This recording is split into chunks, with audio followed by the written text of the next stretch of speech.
So now we want to look at specifically this thinking theologically idea. How is it that we become a better thinker for God and about God? I mean, one of the early questions here is how do we get our theology? If Stone and Duke are right that we are always theologizing, just whether we do it adequately or not. We're always theologians. The question is whether we're good theologians. So how is it that we get the stuff that we have that makes our theology right now, or the theology that we had a few years ago? Where does that come from? I would suggest that there are basically two ways that we get the material, the content of our theology. The first I'm calling taught-caught. We get taught certain parts of our theology. It might be from our parents or grandparents. It might be from a Sunday school teacher or a youth group leader. It might be from a small group. It might be from someone important in your life, a pastor. But there are certain things that we get taught about God and the world around us, and we absorb that and integrate it into what we think about God.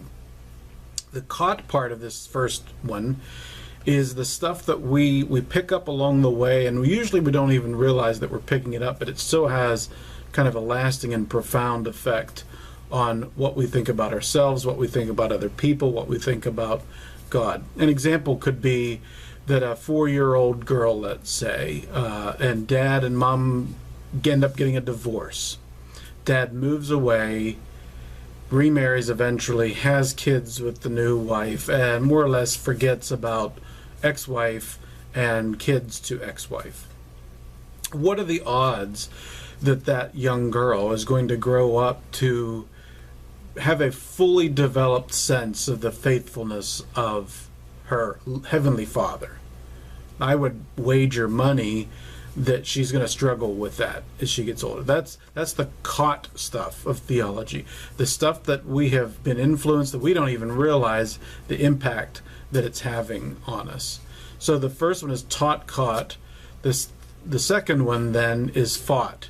And by that I'm saying there are times, crises that happen where you have to kind of figure out what you believe for yourself. You have to work through those moments where it doesn't all add up.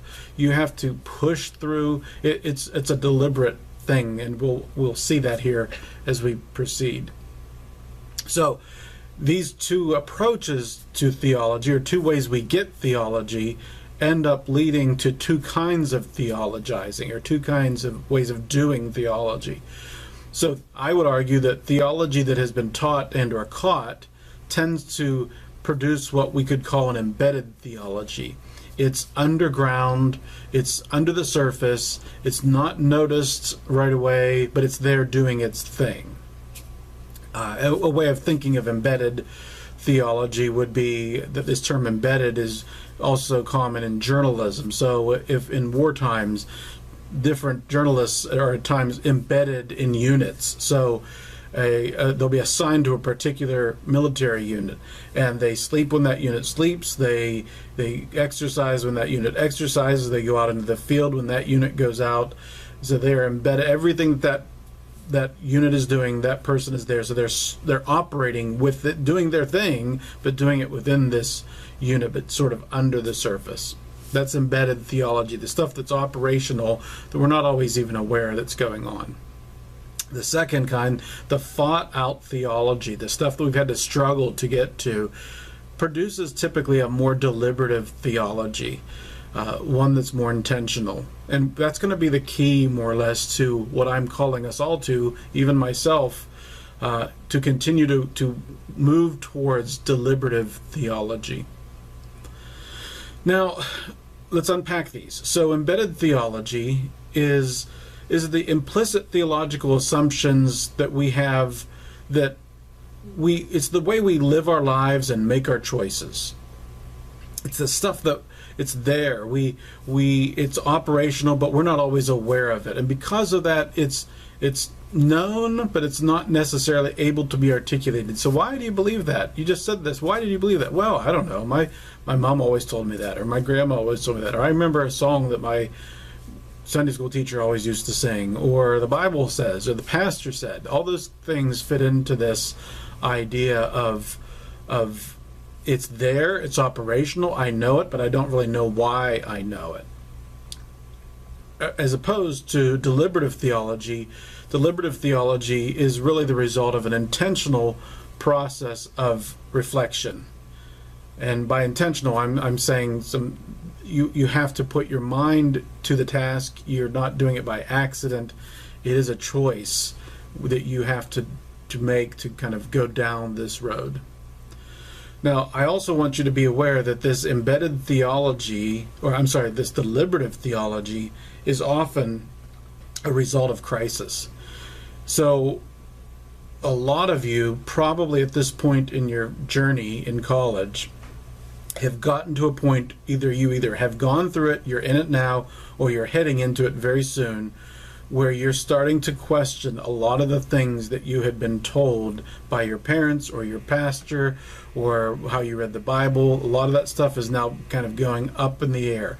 That's one of these crises that we run into in life, and we'll unpack that, and I'm going to argue that it's actually okay to be going through that moment. But we have to kind of push through this. And if you don't if you don't commit yourself to doing deliberative theology before crisis, you will someday after crisis.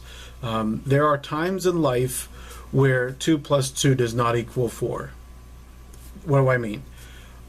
I believe that God is sovereign. Okay, so he's up there, he's in control, everything else. And yet in the world we see famine. Yet in the world we see childhood cancer. So how does the idea of this sovereign good God and the reality of these tragedies, how do those come together? Well, I don't think they do. I don't think you can. And I'm not prepared to deny either of those. So that's the kind of thing where if you don't walk into this deliberative process early, you eventually will, because life has a way of being very messy as we go. So deliberative theology is this process that's intentional, and it's often a result of crisis, although I'm calling you now, even if you're not in crisis, to begin to walk into this path, to come into the waters. And I want to let you know that I've gone through this. I had a major faith crisis of my own during college years at Messiah College, and I'll unpack some of that as we go. But there is faith on the other side, and I want you to know that. So let's continue.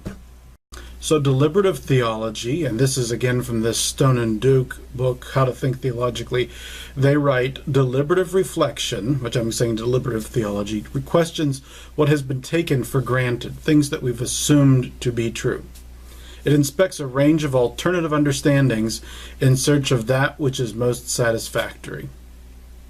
An example could be, what ought a Christian attitude towards alcohol be? So you've been told one thing if you grew up in a Christian home, a lot of Christian parents will be saying that Christians ought to abstain from alcohol altogether. I grew up in a home where my dad, before he came to Christ, was I wouldn't say he's an alcoholic, but I have many memories of him being drunk. Because of that, I never ever wanted to have anything to do with alcohol. But I'm also not under the persuasion to say that a Christian couldn't drink wine or couldn't have a beer. But how do you get there? So deliberative reflection questions what has been taken for granted, what has been assumed to be true.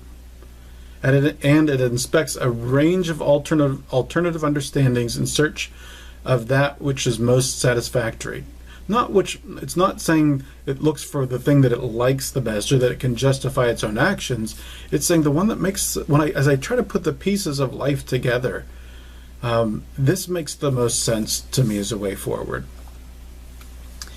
So how is this process of deliberative theology related to what I'm calling thinking theologically? Well, really at its heart, I'm saying they're the same thing. When we, or perhaps I should say, I speak of thinking theologically or theological reflection, I'm talking about the process of moving from an embedded and implicit theology to a deliberate and intentional theology. So this is the thing where you come, and if you have not been asked to think about deep questions before, think about your theology, allow your theology to be brought out into the light of day, and let's ask questions about it and scrutinize it even a little. If you've never done that before, the process of going from where you are right now to the process of having thought about some of these things, that is the process I'm saying of thinking theologically, the movement from embedded theology to a more deliberative theology. Now, I also want you to be aware that it's absolutely necessary to understand that the outcome, and by that I mean the what of the faith, the content of the faith, it is not necessary for the outcome to change. Let me unpack that a little more, because I know that could be a deep concept.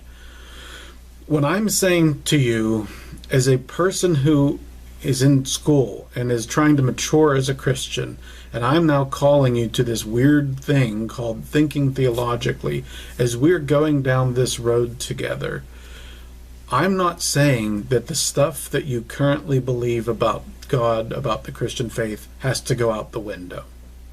I'm simply saying we have to think about it. We have to let it come out into the light of day and ask serious questions, the questions that are really there and the ones that we tend to ignore and pretend that they don't exist. A great example of this for me is C.S. Lewis. So C.S. Lewis becomes a Christian. He's writing essentially Christian philosophy for a while. He writes a book called The Problem of Pain, which is his attempt to address the issue of how a good God could exist, good all-powerful God could exist, and yet there be suffering and pain in the world. So it's his philosophical treatment. He has it nailed down in that book for himself. Now, he gets married, falls in love, gets married, his wife gets cancer, and eventually dies. And in this journey of his grief, he's writing a book, or he's just journaling. It's called A Grief Observed, he eventually allows it to get published. And the book is called A Grief Observed, and it's his journal, his private journal of this journeying through the dark night of the soul, this valley of the shadow of death that he was experiencing. So as he emerged from this on the other side, I'm not at all convinced that the what of Lewis's theology, I don't believe that the substance of his theology changed from before her sickness and death to after her sickness and death. But I can promise you that it went from head knowledge to heart knowledge. And hopefully that helps you understand what I'm trying to say. Don't ever in this course feel that I'm trying to get you to change your theology to be more like me. That would be the last thing I want to do. I do want you to bring your beliefs and allow them to get scrutinized, because I want to create a safe space, a place where that's okay for that to happen. And we can ask deep questions, and let me be the lifeguard on the lifeguard chair and watch over us as we play in the pool together. And I promise you that we'll get through this together, and that there's faith on the other side of deep questions.